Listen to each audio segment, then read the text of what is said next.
இந்த அகிலத்தை ஆக்குவதும் ஆளுவதும் உழைப்பவர்கள்தான். அகிலத்தை ஆளும் உழைப்பின் உறுதியை என்றும் வணங்கும் 550D கம்பிகள். சில படங்கள் உங்களை பயமுறுத்தும், சில படங்கள் உங்களை சிரிக்க வைக்கும், இன்னும் சில படங்கள் உங்களை வாவ் அப்படின்னு ரசிக்க வைக்கும். ஆனால் இது எல்லாத்தையுமே ஒரே படத்தில் ஒரே டேரக்டரால் கொடுக்க முடியுமா அப்படின்னு கேட்டால் கண்டிப்பாக அது முடியாது. இதெல்லாம் சந்தேகம்ப்பா, வாய்ப்பே இல்லை அப்படின்னு சொல்லுவாங்க. பட் அதை ஒரு தமிழ் இயக்குனர் நிரூபிச்சிருக்காரு. அரண்மனை அப்படின்ற ஒரு ஃப்ரான்ச்சைஸை உருவாக்கி இயக்குனர் சுந்தர்சி அவர்கள் அதை சாதித்து காட்டியிருக்காரு. ஸோ நான் ஆரம்பத்தில் சொன்ன மாதிரி அவரால் ஒரு படத்தில் சிரிக்க வைக்கவும் முடியும், ரசிக்க வைக்கவும் முடியும், அதே சமயம் பயமுறுத்தவும் முடியும். அப்படி உருவாகிற படம் தான் இந்த அரண்மனை ஃப்ரான்ச்சைஸ்.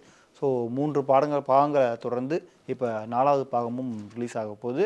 ஸோ இப்போ இந்த வீடியோவில் இந்த அரண்மனை ஃப்ரான்ச்சைஸ் இது கடந்து வந்த பாதை, அரண்மனையில் இதுவரை என்னென்ன நடந்திருக்கு அப்படின்ற சில சுவாரஸ்யமான விஷயங்களை தான் பார்க்க போகிறோம். ஸோ அரண்மனை 4 பார்க்குறதுக்கு முன்னாடி இந்த வீடியோ நீங்கள் பார்த்துட்டு போங்க.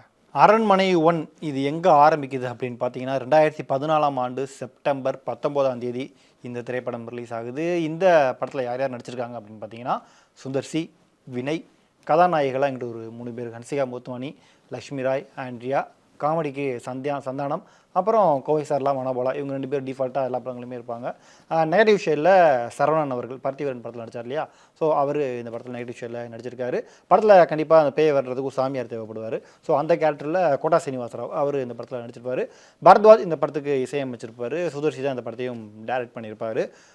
இந்த படத்தினுடைய கதை என்ன அப்படின்னு பார்த்தீங்கன்னா, தங்களுடைய பூர்வீக சொத்தாக இருக்கக்கூடிய ஒரு அரண்மனையை விற்கிறதுக்காக வினய், சித்ரா லட்சுமணன், கோவை சார்லாம் இவங்களாம் அந்த பங்களாவில் அங்கே இருப்பாங்க. ஸோ அங்கே இருக்கும்போது சில அமானுஷமான விஷயங்கள்லாம் அங்கே நடக்கும். அப்போ தான் சுந்தர்சி அவர்களுடைய என்ட்ரி வருது. அதாவது ஹீரோயினுடைய அண்ணனா, ஆண்ட்ரியாவுடைய அண்ணனா இந்த படத்தில் அவர் வந்திருப்பார். ஸோ அங்கே என்ன நடக்குது அப்படின்ற மாதிரி அவர் பார்த்துட்டு இருக்கும்போது தன்னுடைய தங்கச்சி உடம்புல தான் ஆவி பூந்துருக்கு அப்படிங்கிற விஷயம் வந்து இவருக்கு தெரிய வரும். அந்த ஆவியினுடைய பேர் ஒரு பெண், செல்வி அப்படின்ற ஒரு பெண் தான் ஆவியாக இருக்காங்க, அதாவது ஹன்சிகா அவங்க தான் ஆவியாக இருக்காங்க அப்படிங்கிறது தெரிய வரும். ஸோ அவங்களுக்கான காரணம் என்ன, ஏன் புரிஞ்சிச்சுன்னு ஒரு ஃப்ளாஷ்பேக் வழக்கம் போல் இருக்கும். அதே மாதிரி சாமியார் வந்து அது எப்படி விரட்டுறது அப்படின்னு டிப்ஸ் கொடுப்பாரு. கடைசியில் கிளைமேக்ஸில் ஒரு மங்களகரமாக சாமியோட அனுகிரகத்தால் அந்த பேய் வந்து விரட்டிடுவாங்க. ஸோ இந்த படம் ஒரு மிகப்பெரிய வெற்றி அடையுது. இதை தொடர்ந்து திரும்பவும் 2016 ஜனவரி 29க்கு பரவாயில்லையே இந்த மாதிரி டெக்னிக்கலாக நல்லாவே ஒர்க் அவுட் ஆகுது அப்படின்ட்டு அரண்மனை 2 ரிலீஸ் பண்ணுறாரு. இதில் சில மாற்றங்கள், என்ன மாற்றங்கள் அப்படின்னு கேட்டிங்கன்னா, ஹீரோ வினய்க்கு பதிலாக இங்கே ஹீரோ வந்து சித்தார்த் வராரு. அதே மாதிரி ஹன்சிகா அதே மாதிரி ரீப்ளேஸ்மெண்ட் தான், எப்படி சுந்தர்சி ரீப்ளேஸ்மெண்ட் ஆனாரோ அதே மாதிரி ஹன்சிகா இப்போ அதே மாதிரி ரீப்ளேஸ்மெண்ட் ஆயிடுறாங்க.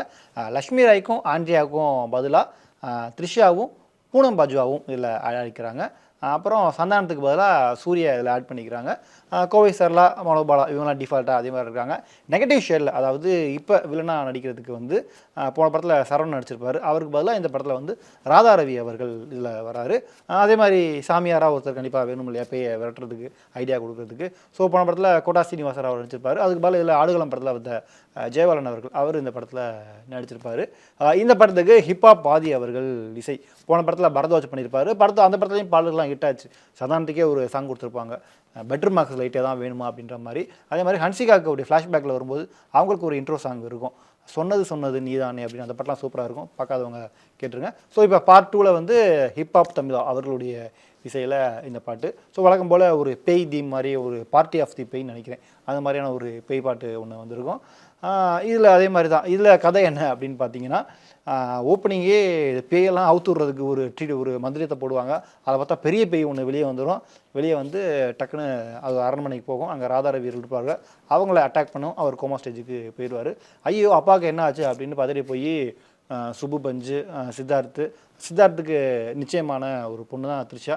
ஸோ இவங்களாம் அங்கே வருவாங்க. இவரை பார்த்துக்கிறதுக்காக பூனம் பாஜுவா ஒரு கேரளாத்துலேருந்து வந்து அவங்களும் அங்கே இருப்பாங்க. ஸோ இப்படிலாம் இருக்கும்போது அங்கேக்குள்ளே சில அமானுஷமான விஷயங்கள்லாம் நடக்குது இந்த அரண்மனையில் அப்படின்ற மாதிரி தகவல் வரும். ஸோ எதாச்சியாக திரும்ப அதே மாதிரி இந்த தடவை அண்ணனா வராது. யாருக்கு? த்ரிஷாவுக்கு அண்ணனா சுந்தர்சி அவர்கள் வராரு. அதே மாதிரி போகிறாரு, எங்கள் சிசிடிவிலாம் ஃபுட்டேஜ்லாம் வச்சு செக் பண்ணுறாரு. அப்போ ஒரு வாட்டி செக் பண்ணும்போது தான் சுப்பர்ண பஞ்சு, அதாவது அந்த அண்ணன் சித்தார்த்துடைய அண்ணனா வர பேய் இழுத்துட்டு போகிற மாதிரியான ஒரு சீன் வரும். அப்போ சித்தார்த்தை உத்து பார்த்து அது என்னோட தங்கச்சி மாயா அப்படின்னு சொல்லுவாங்க. அதாவது த்ரிஷா தான் இழுத்துட்டு போகிற மாதிரி இருக்கும். டக்குன்னு ஃபேஸ் மாறும், பார்த்தா அது ஹன்சிகா. ஸோ அவங்க தான் மாயா அப்படின்றது தெரிய வரும். ஸோ யார் மாயா, எதுக்கு இவங்கெல்லாம் கொள்கிறாங்க அப்படின்ற போதில் தகவல்கள்லாம் கலெக்ட் பண்ணுவார். திரும்பவும் அதில் ஒரு ஃப்ளாஷ்பேக் இருக்கும். அதே மாதிரி சாமியார் இதில் ஒருத்தர் இருப்பார். இப்படி தான் இந்த படமும் போகும்.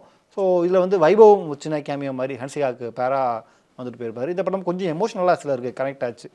இந்த மாதிரியான வேற்று ஜாதியை சேர்ந்த ஒருத்தரை கல்யாணம் பண்ணிட்டு இந்த மாதிரி ஆணவ கொலை பண்ணுறவங்கள வந்து பேசுகிற மாதிரி இந்த படம் அமைஞ்சிருக்கும்.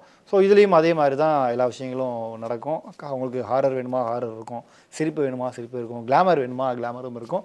அதே மாதிரி படத்தினுடைய கிளைமேக்ஸில் ஒரு பக்திகரமாக மங்களகரமாக முடிக்கணும் அப்படின்ட்டு கிளைமேக்ஸில் குஷ்பு அவர்கள் டான்ஸ் ஆடுற மாதிரி இந்த கோயிலுக்கு முன்னாடி டான்ஸ் ஆடுவாங்க. ஸோ அதே மாதிரி ஒரு பயபக்தியோடு இந்த படத்தை முடிச்சிருப்பாங்க. இந்த படமும் ஒரு நல்ல வசூல் கலெக்ட் பண்ணுது, ஒரு நல்ல பேர் வாங்குது. அரண்மனை 1, அரண்மனை 2 ரெண்டுமே கமர்ஷியல் ரீதியாக ஜெயிக்கவும், அடுத்து அரண்மனை 3 படத்தை சுந்தர்சி அவர்கள் ஆரம்பிக்கிறாரு. 2021ஆம் ஆண்டு அக்டோபர் மாதம் இந்த திரைப்படம் ரிலீஸ் ஆகுது. வழக்கம் போல் சில விஷயங்கள் இதே படத்தில் அப்படியே இருக்கும். ஃபஸ்ட்டு நடிகர்களை பார்த்துடலாம். சுந்தர்சி அவரோட ரோலுக்கு அவர் அப்படியே வந்துடுவார். ஹீரோக்கு பதிலாக முதல்ல வினய், சித்தார்த், இதில் அதுக்கு பதிலாக இவங்க ரீப்ளேஸ்மெண்ட்டாக ஆர்யா அவர்கள் இங்கே வராரு. ஹீரோயினாக ஃபஸ்ட் டைம் ராஷி கண்ணா இந்த அரண்மனை ஃப்ரான்ச்சைஸ்க்குள்ள ஃபஸ்ட் டைம் அவங்க என்ட்ரி கொடுக்குறாங்க. இன்னொரு ஹீரோயினாக ஆண்ட்ரியா பார்ட் 1 நம்ம பார்த்தோம் இல்லையா, அவங்க வராங்க. பூனம் பஜ்வாக்கு பதிலாக இந்த படத்தில் வந்து சாக்ஷி அகர்வால் இந்த படத்தில் வராங்க. காமெடியன்களாக இந்த படத்தில் வந்து விவேக் அவர்களும் நடிக்கிறாரு, யோகி பாபு அவர்களும் நடிக்கிறாங்க. விவேக் அவர்கள் இறந்து சில மாதங்களுக்கு பிறகு இந்த படம் ரிலீஸ் ஆச்சு. ஒரு ட்ரிபியூட் மாதிரி தான் அவருக்கு இந்த படம் அமைஞ்சிருக்கணும். பட் அவருடைய வாய்ஸே ரொம்ப கஷ்டப்பட்டு தான் அவர் டப்பிங் கொடுத்துருந்தாங்க. So okay. அதே மாதிரி இந்த படத்தில் சாமியாடியா, போன படம் 2 படத்துலையும் வேறு சாமியாடி, இந்த படத்தில் சாமியாடியா வேலராமமூர்த்தி அவர்கள் வந்துடுவார். அதே மாதிரி இந்த படத்தில் நெகட்டிவ் ஷேடில் யார் அப்படின்னு பார்த்தீங்கன்னா சம்பத் அவர்கள் இந்த படத்தில் நெகட்டிவ் ஷேடில் வந்துடுவார். மற்றபடி இந்த படத்தில் நிறைய பேர் நடிச்சிருப்பாங்க. மனோபாலா, மைனா, நளினி இவங்கெல்லாம் டிஃபால்ட்டாக இந்த படத்தில் அப்படியே இருப்பாங்க. இந்த படத்துக்கு இசை யார் அப்படின்னு பார்த்தீங்கன்னா சத்யா இசையமைச்சிருப்பார். இந்த படத்தில் பாடல்களும் ஹிட் ஆச்சு. குறிப்பாக செங்காந்தலே உன்னை அல்லவா அப்படின்னு ஆண்ட்ரியா தன்னுடைய குழந்தைய வச்சுட்டு பாடக்கூடிய ஒரு பாடல் செம மல்லி செம்ம டச்சிங்காக இருக்கும். அதே மாதிரி கிளைமேக்ஸில் வரக்கூடிய தீயாக தோன்றி சங்கர் மகாதேவன், ஹரிஹரன் இவங்களுடைய வாய்ஸில் அந்த பாட்டு பயங்கர ஹிட்டு. இப்போ வர நீங்கள் ஒரு முருகன் திருவிழா, அதாவது ஒரு தைப்பூசம், இந்த மாதிரி ஏதாவது ஒரு நல்ல நாட்களில் இந்த பாட்டு தான் பயங்கர ட்ரெண்ட் ஆகும். ரீல்ஸு எல்லா இதுலேயும் இன்ஸ்டாவில் பயங்கர வைரல் ஆகக்கூடிய ஒரு பாட்டு. இந்த படத்தினுடைய கதை எடுத்துக்கிட்டோம் அப்படின்னா இது கொஞ்சம் மற்ற 1-2 விட இந்த 3ல் வந்து கொஞ்சம் வித்தியாசமான கதை அப்படின்னு சொல்லலாம். அதாவது ஃப்ளாஷ்பேக்லேயே, அதாவது 2 பேரும் காதலிச்சிருப்பாங்க. பட் ஆனால் ஈஸ்வரி அப்படி, அதாவது ஆண்ட்ரியாவை வந்து இந்த ராஜசேகர் அப்படின்றவர் கட்டாயம் பண்ணி கல்யாணம் பண்ணிப்பார். ஆனால் அதுக்கு முன்னாடி அவங்க கன்சீவாக இருந்திருப்பாங்க. காரணம் வந்து அவங்க காதலிச்ச ஒருத்தர். பட் குழந்தை பிறக்கும்போது பார்த்தா அவங்களோட அடையாளத்தோடையே பிறந்துடும். ஸோ ஆண்ட்ரியாவை கொண்டுருவாங்க. ஸோ தன்னோட காதலியை எப்படி கொண்டுட்டாங்க அப்படின்னு சாமிக்கண்ணு அப்படின்ற கேரக்டர், அதாவது அமித் பார்கவ் இந்த கேரக்டர் பண்ணியிருப்பார். திரும்பவும் அவங்கள உயிரோட வர வைக்க போகிறேன் அப்படின்ட்டு என்னென்னமோ பாவனை பண்ணுவார். பார்த்தா அவங்க பேயா கடைசியில் மாறிடுவாங்க. பேயா மாறினோன்னா அவங்கள கட்டுப்படுத்துகிறேன் அப்படின்ட்டு அவங்க அப்பா சாமிக்கண்ணு தானே, ஸோ அவரும் சாமியார் தான், வேலராமமூர்த்தி. ஸோ அவர் வந்து அதை சரி பண்ணுறேன் அப்படின்ற மாதிரி பார்த்துட்டு பார்த்தா இவரையுமே கொண்டுருவாங்க. கொண்டுட்டு அவங்களோட ஆவி பழிவாயிடுச்சு அப்படின்ற மாதிரி இது பண்ணிடுவாங்க. ஸோ 2 பேருமே ஆவியாகவே அலைவாங்க. அந்த சமயத்தில் தான் கட் பண்ணால் ஃப்ளாஷ்பேக்கு ராஜசேகருடைய பொண்ணா ராஷிகன், அதாவது வளர்ப்பு மகள் தான், ஃப்ரெண்டோட இன்னொரு பொண்ணு தான். ஸோ அவங்கள தத்தெடுத்து வளர்ப்பாங்க. ஆண்ட்ரியாவுடைய ஆவி வந்து இவங்கள பழிவாங்க வரும். டக்குன்னு ஹீரோ மேலே வந்துடும். ஆனால் சுந்தர்சி இந்த படத்தில் வழக்கம் போல் ஒரு ஹீரோயினோட அலனா வரல, சாக்ஷி அகர்வாலுடைய ஹஸ்பண்டாக வருவார். அவங்களுக்கு குழந்தை இருக்கும். 2 பேருமே டைவர்ஸ் வாங்கிக்கலாம் அப்படின்ற மாதிரிலாம் பேசிகிட்டு இருப்பாங்க. ஸோ அந்த மாதிரி தான் இந்த ஒரு கதை ஆரம்பிக்கும். முதல் 2 பாகங்களை விட இந்த படத்தில் கொஞ்சம் ஒரு வித்தியாசமான கதை அப்படின்னே நாம் சொல்லலாம். குறிப்பாக இந்த படத்தில் வந்து காமெடி விவேக் அவர்கள், யோகி பாபு இவங்களுடைய காமெடி கொஞ்சம் ஒர்க் அவுட் ஆகிருக்கும். சாமியாரா வேலராமமூர்த்தி அவர்கள் பண்ணியிருப்பார். இந்த படத்துடைய கிளைமேக்ஸ்லேயும் வழக்கம் போல் ஒரு சாமி பாட்டு, அந்த ஒரு டெவோஷனல் ஒரு ஆன்மீக மோடில் படத்தை முடிச்சிருப்பாங்க. இந்த மாதிரி நிறைய விஷயங்கள் படத்தில் ஒரே மாதிரி இருந்தாலும் மக்களை கொஞ்சம் என்கேஜ் பண்ணிட்டு தான் இருக்குது. அந்த வகையில் அரண்மனை 4 திரைப்படம் ரிலீஸ்க்கு ரெடி ஆயிடுச்சு. இதுலேயும் வந்து பார்த்திங்கன்னா ஒரு ஹீரோ தான். இதுக்கு முன்னாடி நம்ம பார்த்த படங்களில் வந்து 2-3 சுந்தர்சி அவர்களோட இன்னொரு லீட் ரோல் பண்ணியிருப்பாங்க. பட் இந்த படத்தில் சுந்தர்சி அவர்கள் தான் லீட் ரோலில் பண்ணியிருக்காரு. அதே மாதிரி 2 ஹீரோயின் பார்ட் 3ல் என்ட்ரியான ராஷிகனா இந்த பார்ட் 4லையும் வந்துட்டாங்க. புது வரவா தமனா இதில் எக்ஸ்ட்ராவாக ஆட் ஆகியிருக்காங்க. யோகி பாபு இதில் அப்படியே கண்டினியூ பண்ணுறாரு. மற்றபடி கோவிசர்லாம் அவங்க இருக்காங்க. மனோபாலா அவர்களை தான் எல்லாருமே கண்டிப்பாக மிஸ் பண்ணுவாங்க. இந்த படத்துக்கு ஹிப்ஹாப் ஆதி பார்ட் 2க்கு இசையமைச்ச ஹிப்ஹாப் ஆதி அவர்கள் தான் இந்த படத்துக்கும் இசையமைச்சிருக்காரு. ஸோ இந்த படமும் கொஞ்சம் வித்தியாசமான கதையாக தான் இருக்கும் அப்படின்னு சுந்தர்சி அவர்களே சொல்லியிருந்தார். ஏன்னா இது தமிழ்நாட்டில் நடக்கிற மாதிரி இல்லாமல் கொஞ்சம் வட மாநிலம் பக்கம், அந்த பக்கம் நடந்த ஒரு சில உண்மை சம்பவங்கள்லாம் பேஸ் பண்ணி, அதாவது இந்த பிரம்மபுத்திரா நதின்னு நினைக்கிறேன் சம்திங், அதை ஆற்றை தாண்டி யாருமே போக முடியாது, அங்கே பேய்கள் கெட்ட சக்திலாம் இருந்தது, அது வந்து பழி வாங்கினா எப்படி இருக்கும் அப்படின்ற மாதிரி ஒரு வித்தியாசமான ஆட்டம் தான் சொல்லியிருக்காங்க.